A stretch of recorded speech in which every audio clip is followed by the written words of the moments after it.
ان الحمد لله نحمده ونصلي على رسوله الكريم اما بعد اعوذ بالله السميع العليم من الشيطان الرجيم من همزه ونفخه ونفثه بسم الله الرحمن الرحيم الف لام را كتاب احكمت آياته ثم فصلت من لدن حكيم خبير۔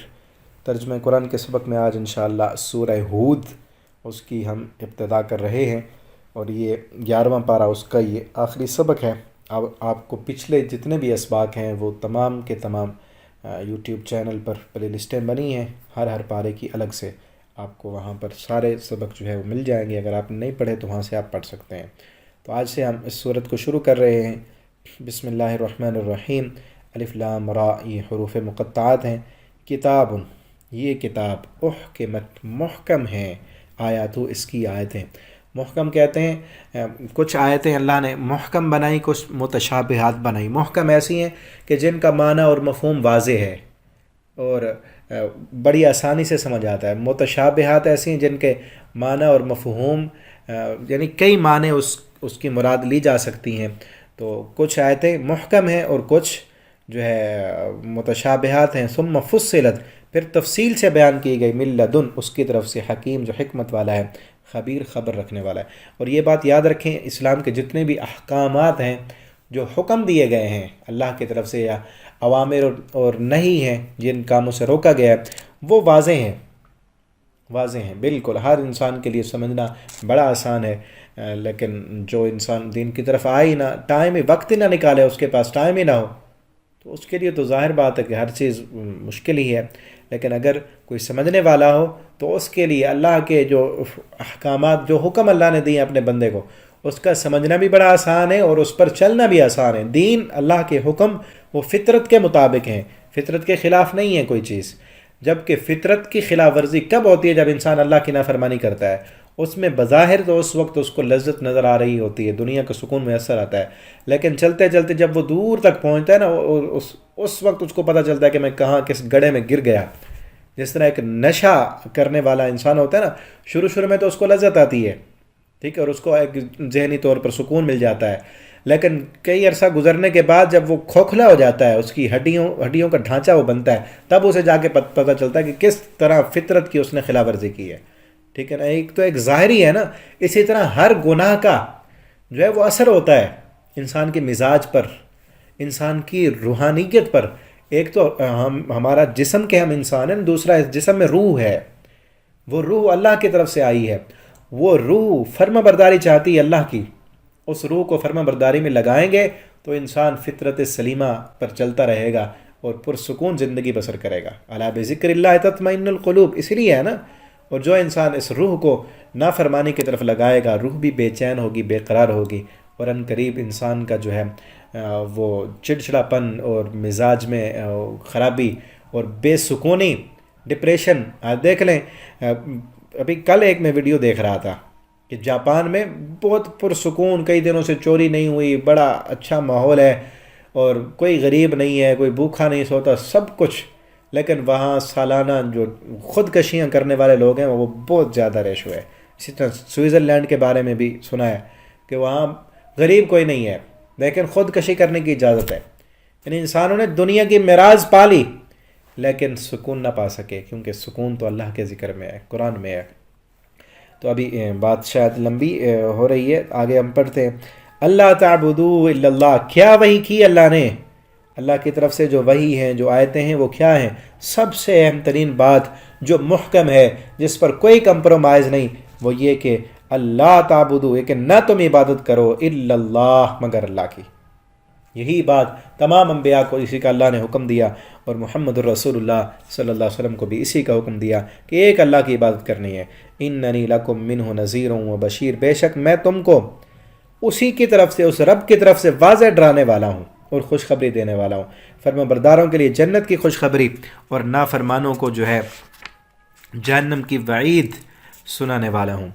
وَأَنِ اسْتَغْفِرُوا رَبَّكُمْ، اور یہ کہ تم بخشش مانگو اپنے رب سے، ثُمَّ تُوبُوا إِلَيْهِ، پھر اسی کی طرف توبہ کرو، يُمَتِّعُكُمْ مَتَاعًا حَسَنًا، وہ فائدہ دے گا تم کو، فائدہ دینا حسنا بہت اچھا، إِلَىٰ أَجَلٍ مُّسَمًّى، ایک مقررہ مدت تک، وَيُؤْتِ كُلَّ ذِي فَضْلٍ فَضْلَهُ، اور وہ دے گا، یؤتی دے گا، کل ذی فضل، ہر فضل والے کو اس کا فضل، یعنی ہر کسی کا جو مقام ہے، اس وقت عرب کے جو لوگ تھے مشرکین مکہ، اس میں کئی سردار تھے، سرداریاں تھیں ان کے پاس، چودراہٹیں تھیں، عہدے تھے، تو اس ڈر کی وجہ سے وہ اسلام قبول نہیں کرتے تھے کہ ہمارے عہدے تو ختم ہو جائیں گے. تو ان کو تسلی دی جا رہی ہے کہ ان کے ڈر کی وجہ سے نہ جاؤ، اللہ کے ہاں جو تمہارا مقام ہوگا نا، جتنی تم فرم برداری کرو گے اللہ تمہارا وہ فضل دے گا. اللہ کے ہاں نا انصافی نہیں ہے اس دنیا میں، ان کھوٹی دنیا کی خاطر تم اپنی آخرت کو داؤ پہ لگا رہے ہو. اللہ ہر فضل والے کو اس کا فضل، اس کا مقام، مرتبہ دنیا میں بھی دے گا، آخرت میں بھی دے گا. وَإِن تَوَلَّوْا، اگر تم پھر لو، فَإِنِّي أَخَافُ، پھر گئے نہ مانا تو میں ڈرتا ہوں تم پر عذاب یوم کبیر، بڑے دن کے عذاب سے. إِلَى اللَّهِ مَرْجِعُكُمْ، اللہ کی طرف تم سب کا لوٹ کر جانا ہے، مرنے کے بعد تو جانا ہے، زندگی میں ہی اپنے اللہ کی طرف لوٹ آؤ. وَهُوَ عَلَى كُلِّ شَيْءٍ قَدِيرٌ، اور وہی ہر چیز پر قدرت رکھنے والا ہے. الا انہم، آگاہ رہو، بے شک وہ، یثنون، جب وہ دوہرا کرتے ہیں، صدورہم، اپنے سینے کو، لیستخفوا منہ، تاکہ وہ مخفی ہو جائیں، چھپ جائیں اس سے. ہاں کی ضمیر اللہ کی طرف جاری پچھلی آیت میں. الا خبردار، حین، جس وقت، یستغشون ثیابہم، جب اوڑھ رہے ہوتے ہیں وہ اپنے کپڑوں کو، یعلم، وہ رب جانتا ہے، ما یسرون، جو وہ کپڑوں میں چھپا رہے ہیں، وما یعلنون، اور جو وہ کپڑوں سے ظاہر کر رہے ہیں. انہ، بے شک وہ، علیم، جاننے والا ہے، بذات صدور، سینے کے راز کو. اس آیت کے نا مفہوم میں مفسرین کا اختلاف ہے کہ یہ کیا چیز ہے. کب دوہرا کرتے ہیں اپنے سینے کو؟ جب وہ کپڑا اوڑھتے ہیں تو اللہ کو پتہ ہے. تو اس کا صحیح البخاری کی ایک کتاب التفسیر میں جو حدیث ہے اس سے اس کا مفہوم ملتا ہے، اور یہی اس کا مفہوم جو آیت کے قریب تر لگتا ہے، یہ پارے کی آخری آیت ہے، وہ یہ ہے کہ صحابہ کرام میں کچھ ایسے تھے شروع میں جب اسلام نازل ہوا، وہ غلبہ حیا کی وجہ سے، صحابہ کرام میں حیا کی انتہا تھی. آج ہمیں نیٹ نے کتنا بے حیا بنا دیا.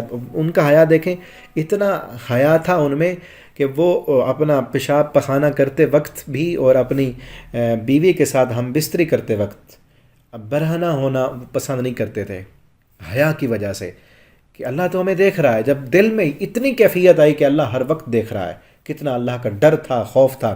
اب ایسے انسان جو اتنا اللہ سے حیا کرتے ہیں، ہو سکتا ہے وہ اللہ کی نافرمانیاں کریں، وہ پھر زنا کریں، وہ پھر بے غیرتی، بے حیائی دیکھیں. اللہ سے اتنا حیا اللہ کا کہ ہم اپنی قضاء حاجت کرتے وقت، بیوی کے ساتھ ہم بستری کرتے وقت بھی برہنہ ہونا پسند نہیں کرتے. اور یسنون صدورہم، اپنا پخانہ پیشاب کرتے وقت اپنا سینہ جو ہے دوہرا کر لیتے، یعنی کچھ جو ہے وہ جھک جاتے تاکہ اپنی شرم، ہماری شرمگاہ جو ہے وہ چھپ جائے، اپنے نیچے، اپنے جسم کے نیچے چھپا لیتے. ٹھیک ہے نا. تو اللہ تعالیٰ نے یہ کہا کہ اتنا اللہ کو تو سب پتہ ہے، یہ کپڑے تو انسان کے لیے ہیں، یہ پردہ، ستر، حجاب یہ تو انسان کے لیے ہے، ورنہ اللہ کو تو پتہ ہے جب تم کپڑے پہنتے ہو، اوڑھتے ہو، جب اتارتے ہو، جہاں تمہارا کپڑا ہے یا نہیں ہے. اللہ کے ہاں دیواریں، کپڑے، یہ چیز تو کچھ بھی حیثیت نہیں رکھتی. اللہ کو تو سب، تمہارے جسم کے اندر کیا کچھ لگا ہے، ساری مشینری کا اللہ کو پتہ ہے. اللہ سے تو کچھ نہیں چھپ سکتا. تو اس لیے انہیں کہا گیا کہ یہ صرف انسانوں کے لیے. اور ہم آج، ہمارے لیے قابل غور یہاں بات ہے، خصوصاً اس دور میں نیٹ کا موبائل ہمارے ہاتھوں میں ہے، کنیکشن لگے ہیں، تو کتنا بے حیا ہے وہ انسان جو باپ سے تو چھپ جاتا ہے، ماں سے چھپ جاتا ہے، اور بڑا اپنے آپ کو شاطر سمجھتا ہے کہ میں نے اپنے باپ کو الو بنایا ہوا. کسی کو نہیں پتہ میں نے کوڈ لگایا ہے موبائلوں پر، باپ نے چیک کیا کچھ نہیں تھا. اب کمبل لے کے جو ہے نا بغیرتیاں، بے حیائیاں کرتا ہے. اللہ کو نہیں پتہ. اپنے ایمان کا جائزہ لیں اور اللہ سے ڈریں، اور یہ ہر وقت ذہن میں رکھیں کہ ہماری ایک ایک حرکت کو اللہ دیکھ رہے ہیں. اللہ تعالی ہمیں، ہمارے دلوں کو ایمان سے بھر دیں اور ہمیں حیا کی دولت سے مالا مال کریں. یہ بات یاد رکھیں، جس دل میں حیا نہیں ہے نا، حیا نہیں ہے تو کچھ بھی نہیں ہے. حیا بہت بڑی چیز ہے. اللہ کا حیا، خصوصاً اللہ کا حیا. جس انسان میں اللہ کا حیا نہیں، کچھ بھی نہیں.